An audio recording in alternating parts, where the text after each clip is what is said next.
ये कहानी है रवि की। रवि एक मिल में काम करता था। 5 सालों से वो शहर की एक मिल में मजदूरी किया करता था। हेलो। हाँ बोलो रमा, कैसे फोन किया? हेलो जी, आप तो हमें गांव में लेने आने वाले थे, क्या हुआ जी, आप आए नहीं? रमा, अभी ठंड बहुत हो रही है और मेरे पास तुम्हें गांव से शहर लाने के लिए अभी पैसे भी नहीं है। तुम कुछ दिन और रुक जाओ वहाँ। क्या कहा आपने? ऐसा मत बोलिए, आप कब से बोल रहे हो कि हमें लेने आओगे? दीपू मुन्नी भी रोज आपका इंतजार करते हैं। सुनिए जी, अगर आप कहें तो मैं खुद ही आ जाऊं क्या आपके पास बच्चों को लेकर? मेरे पास कुछ पैसे पड़े हैं, आप जो भेजते थे मैंने उसमें से बचाए हैं।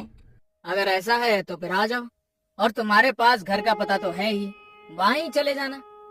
रमा अपने दोनों बच्चों को लेकर गांव से शहर के लिए निकल जाती है। उसके साथ उसकी बहन दिव्या भी होती है। रमा के माता पिता की मृत्यु के बाद अब वो बेचारी कहाँ जाती, इसलिए रमा उसे अपने साथ ही ले लेती है। ठंड का समय चल रहा था, दिसंबर का महीना, जिसमें कड़ाके की ठंड पड़ती है। रात होते ही रवि मिल से अपने घर को निकलता है। अरे यार, आज तो कुछ ज्यादा ही ठंड पड़ रही है। हाँ यार रवि, ये ठंडी ठंडी हवाएं और चारों तरफ पड़ती हुई धुंध, बहुत सी ठंड है भाई। चल जल्दी जल्दी घर चलते हैं। रवि अपने घर पहुंचता है। वो एक झोपड़ी में रहता था। रवि अपने बच्चों को देखकर बहुत खुश हो जाता है। वहीं वो अपनी साली दिव्या को भी देखता है। अरे दिव्या, तुम यहाँ? ओह अच्छा, याद आया। कोई बात नहीं, अब तुम हमेशा ही हमारे साथ रहना। पापा, मुझे आपकी बहुत याद आ रही थी। हाँ पापा, आप हमें लेने क्यों नहीं आए? बच्चों, मुझे थोड़ा सा काम था। तुम दोनों ने कुछ खाया? हाँ जी, मैंने दाल चावल बनाए थे। आप भी हाथ मुंह धो लो, मैं आपके लिए भी खाना लगा देती हूँ। खाना पीना खाने के बाद सभी लोग फर्श पर सो जाते हैं। यहाँ रवि के पास बस एक ही कंबल होता है। अब पांचों लोग नींद में उस कंबल को अपनी अपनी तरफ खींचते हैं। एक तरफ रमा और रवि लेटे हुए थे, दूसरी तरफ दोनों बच्चे और दिव्या लेटी हुई थी।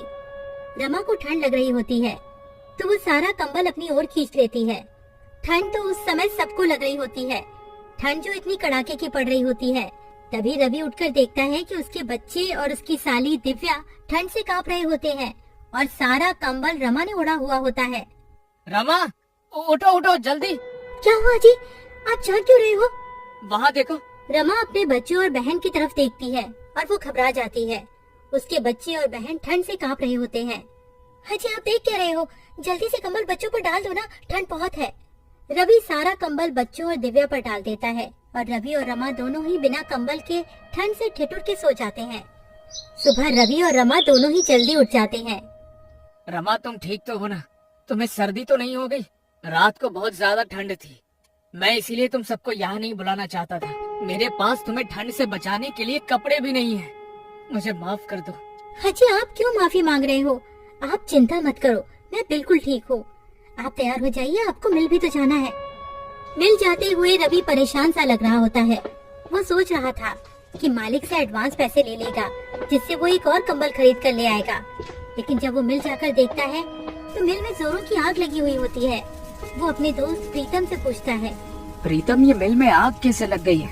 ये कैसे हुआ? अरे क्या बताओ यार, शॉर्ट सर्किट हो गया और मिल में आग लग गई। अभी मालिक आए थे, उन्होंने कहा कहीं और काम ढूंढ लो। मेरे पास इतना पैसा नहीं है कि मैं दोबारा काम शुरू कर पाऊँ।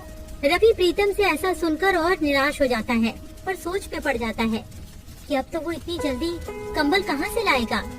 न काम है और न ही पैसे। प्रीतम, अब हम क्या करेंगे? क्या काम करेंगे? देख भाई, मेरे पास कुछ पैसे हैं जिनसे मैं एक छोटी सी चाय की दुकान खोलूंगा। मेरे पास थोड़ी सी सेविंग्स है। तू बता, तू क्या करेगा? पता नहीं यार, मेरे पास तो पैसे भी नहीं। जितने पैसे यहाँ से मिलते थे वो पैसे तो मैं अपने गांव भेज देता था। अब तो मेरे पास एक छोटी कौड़ी तक नहीं है। चल, मैं घर चलता हूँ, फिर मिलेंगे यहाँ। रवि घर आ जाता है। उसे देखकर रमा समझ जाती है कि कुछ तो बात हुई है। रमा अभी तो कुछ नहीं कहती है। जब बच्ची और बहन खाना खा के सो जाते हैं तब रमा कहती है, क्या हुआ जी, जब से आए हो आप परेशान लग रहे हो, क्या बात है, बताओ ना मुझे। रवि रमा को सारी बात बता देता है। रमा भी रवि को ऐसे उदास देखकर खुद भी उदास हो जाती है और कहती है, हाजी आप इतना परेशान क्यों हो रहे हो, सब ठीक हो जाएगा, भगवान पर भरोसा रखो। मेरे पास कुछ पैसे बचे हैं, उनसे आप थोड़ी सी रुई और कपड़ा ला देना। मैं उससे एक रजाई बना लूंगी। उसके बाद आप काम ढूंढने चले जाना। सुबह होते ही रवि रमा को रुई और कपड़ा देकर वहाँ से चला जाता है और रमा रुई को कपड़े में भरकर रजाई की तरह सिल रही होती है। तभी दीदी क्या हुआ, सब ठीक तो है ना? जब से हम यहाँ आए हैं जीजा जी कुछ दुखी से रहते हैं, क्या उसकी वजह मैं हूँ?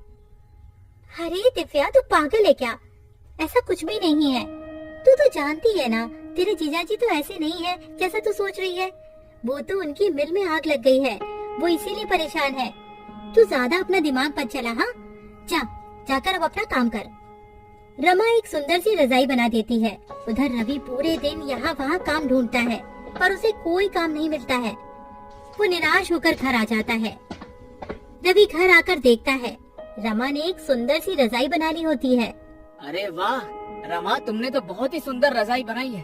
अरे तुम तो बहुत ही अच्छी रजाई बनाती हो। जी, वो गांव में खाली समय में मैंने रजाई बनाना सीख लिया था। आप बताइए कहीं काम मिला क्या आपको? नहीं रमा, बहुत ढूंढा पर कहीं कोई काम नहीं मिला। कल फिर जाऊंगा, देखते हैं कहीं कुछ न कुछ काम मिल ही जाएगा। रमा बच्चों को नई रजाई में सुला देती है और खुद दोनों मियाँ बीवी पुराने कंबल में सो जाते हैं। अगले दिन रवि का दोस्त प्रीतम रवि का हाल पूछने उसके घर आया हुआ होता है। तभी अरे वाह रवि, ये रजाई तो बहुत अच्छी है, कहाँ से लाए हो? अरे प्रीतम, मैं ये कहीं से लाया नहीं हूँ। ये रजाई तो तेरी भाभी ने बनाई है।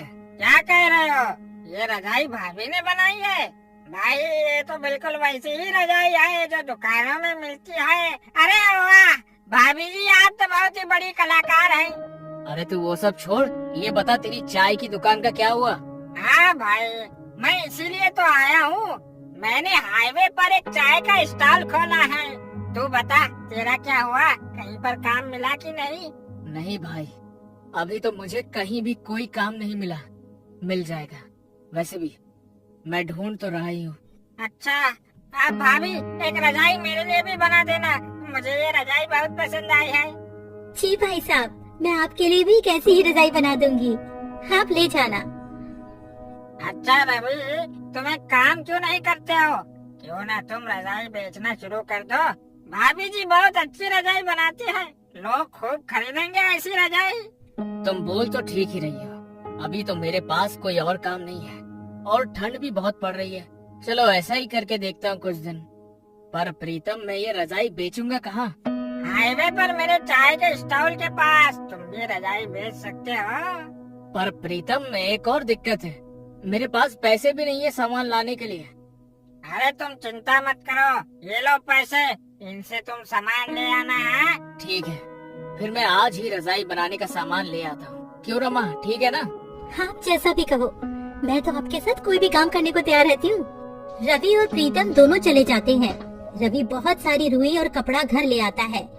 उसके बाद रमा रजाई बनाने का काम शुरू कर देती है। रवि के साथ साथ रमा की बहन दिव्या भी उसकी मदद कर रही होती है और बच्चे भी रजाई में रुई भरने में लगे हुए होते हैं।